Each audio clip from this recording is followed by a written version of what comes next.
अंकित, भानु और चारू 3 पार्टनर्स हैं। इनकी प्रॉफिट शेयरिंग रेशियो बिल्कुल इक्वल है।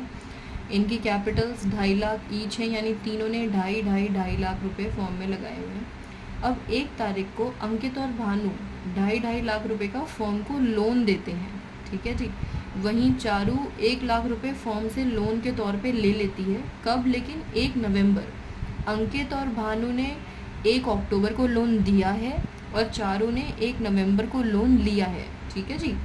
फिर it was agreed that partners के बीच में ये एग्रीमेंट हुआ कि चारू से भी 6% का इंटरेस्ट ही लिया जाएगा, क्योंकि फर्म हमें 6% इंटरेस्ट पे करेगी, ऐसी उनकी आपस में बात हुई होगी। अब इंटरेस्ट जो पेमेंट की डेट है वो 10 अप्रैल होगी, यानी कैलकुलेशन तो 31 मार्च तक चलेगी। यानी अगर मैं अकाउंट्स की भाषा में बात करूँ तो ड्यू तो 31 मार्च को होगा, लेकिन पेमेंट उसके बाद होगी, और वो बाद वाली डेट कब है? 10 अप्रैल, ठीक है। तो अब हमसे कह रहे हैं जर्नल एंट्री करो, तो पहले हम थोड़ी वर्किंग कर लेते हैं। अब देखो, अंकित ने 2.5 लाख रुपए का लोन हमें दिया है, तो हमारे लिए खर्चा हो जाता है कि हम जब उस पर इंटरेस्ट निकालेंगे तो वो हमें पे करना होगा, और जब आप इसे सॉल्व करोगे तो आपका आंसर आएगा 7,500, ठीक है जी। ऐसे ही भानु की बात कर लें तो भानु का भी सेम चलेगा, क्योंकि बिल्कुल इसी की कॉपी करता है वो भी। तो 2.5 लाख रुपए 6%, 6 महीनों के हिसाब से, ये भी फर्म के लिए खर्चा है। ये और ये फर्म के लिए 2 खर्चे हैं, जबकि चारू ने फर्म से लोन लिया था, तो इस पर इंटरेस्ट हमें मिलेगा, ये हमारे लिए इनकम होगी। और कितना इंटरेस्ट मिलेगा? आप इसे सॉल्व करोगे तो 2500 आंसर आना चाहिए आप लोगों का, ठीक है जी। चलिए, छोटी छोटी चीज़ें होती हैं ना, लास्ट ईयर से इस ईयर उन्होंने क्वेश्चंस को तो सेम रखा है, लेकिन अमाउंट्स चेंज कर दिए हैं, डेट्स चेंज कर दिए हैं, तो उस हिसाब से कैलकुलेशन बस बदल जाती है। चलिए जी, तो अब देखते हैं हम ज़रा, ये आ गए हमारे तीनों, ये सिर्फ अभी वर्किंग हुई है, उन्होंने हमसे जर्नल एंट्रीज कहा है। तो आओ अब एक एक करके ज़रा जर्नल देखते हैं। सबसे पहला, क्योंकि हमें डेट्स मालूम है तो हम लोन लेने की एंट्री करते हैं। हमने 1 अक्टूबर को 2023 में लोन लिया। अब लोन लेते हैं तो हमारे बैंक में पैसा आता है, बैंक अकाउंट डेबिटेड। हम यानी फर्म की बात हो रही है यहाँ पर, कभी आप अपने आप को समझने लगो। Bank account debited to loan by partner लिखते हैं हम। अब पार्टनर का नाम क्या है? अंकित, तो लोन बाय अंकित हो जाएगा। यहाँ हो जाएगा लोन बाय पार्टनर में भानु।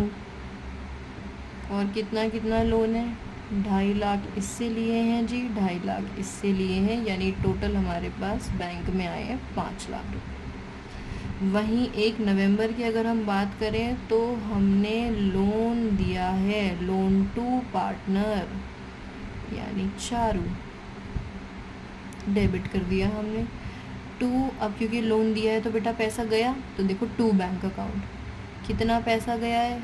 1 लाख रुपए, यहाँ आ गए 1 लाख रुपीज़, ठीक है। तो ये तो लोन की लेन देन की बात हुई।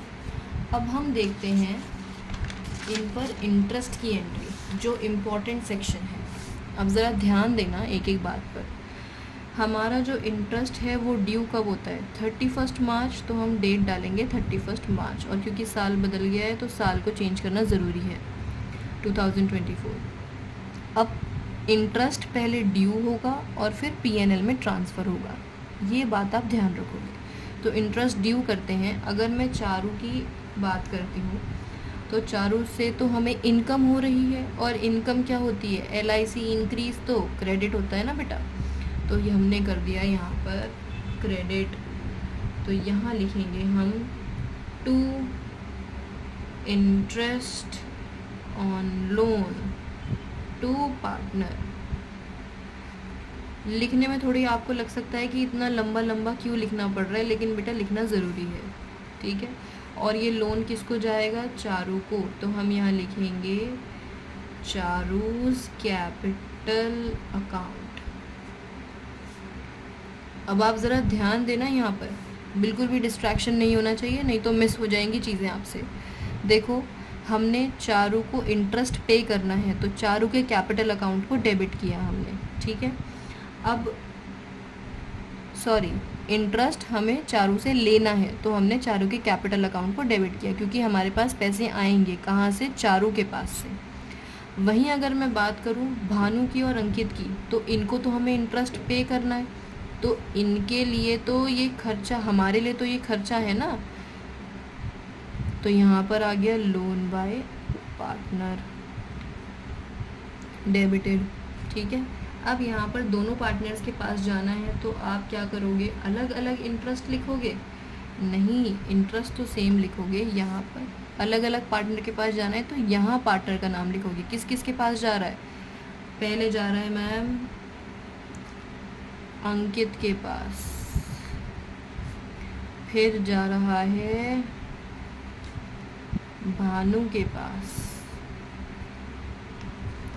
इनके पास कितना 7.5, इनके पास कितना 7.5, यानी हमारा टोटल खर्चा क्या बैठा 15,000 रुपये का। यहाँ तक बात क्लियर हुई? मुझे पता है आपके दिमाग में ये डाउट आया होगा कि यहाँ हमने चारू का कैपिटल अकाउंट लिखा और यहाँ पर लोन बाय अंकित, या तो मैम आप यहाँ पर लोन टू चारू लिखवाओ या फिर यहाँ पर भी अंकित कैपिटल और भानु कैपिटल लिखाओ, लेकिन ऐसा नहीं है बेटा, दोनों सिचुएशंस में अंतर है। ठीक है जी, यहाँ पर हमारी इनकम है और इनकम हम चारू के कैपिटल अकाउंट से सीधा काट लेंगे। ठीक है, जबकि यहाँ पर ये लोन पर इंटरेस्ट इन लोगों की इनकम है, हमारा तो खर्चा है ना, हम उस खर्चे को कैसे दिखाएंगे, पीएनएल के हिसाब से। ठीक है, अब देखो देखो देखते रहो, ये तो हुई ड्यू की बात। अब हम इन सबको पीएनएल में ट्रांसफ़र करते हैं। तो पहले अगर मैं चारू की बात करूँ तो देखो हमारे लिए इनकम है, इनकम पीएनएल में क्या होती है, डेबिट या क्रेडिट? क्रेडिट, बिल्कुल ठीक। तो हमने लिखा टू पीएनएल अकाउंट 2500 रुपये हमारे पास आएंगे। किससे आएंगे? चारू के पास से आएंगे। तो हमने लिखा है यहाँ पर इंटरेस्ट के नाम क्या आ रहे हैं, चारू लिख सकते हो आप, पार्टनर लिख सकते हो, बात एक ही रहेगी। बस ये ध्यान रखना कि आप एक ही पैटर्न फॉलो करो। अगर आप वहाँ पार्टनर का इस्तेमाल करते हो तो बाद में पार्टनर ही लिखना। ये मैंने आपकी इन्फॉर्मेशन के लिए लिखा है यहाँ पे चारू, कि आप खुद ध्यान रहे ये बात कि ये चारू वाले पैसे लिख रहे हैं हम यहाँ। फिर अब ये वाला तो हमारा खर्चा है, खर्चा तो पीएनएल अकाउंट में डेबिट होता है ना, तो पीएनएल अकाउंट डेबिटेड टू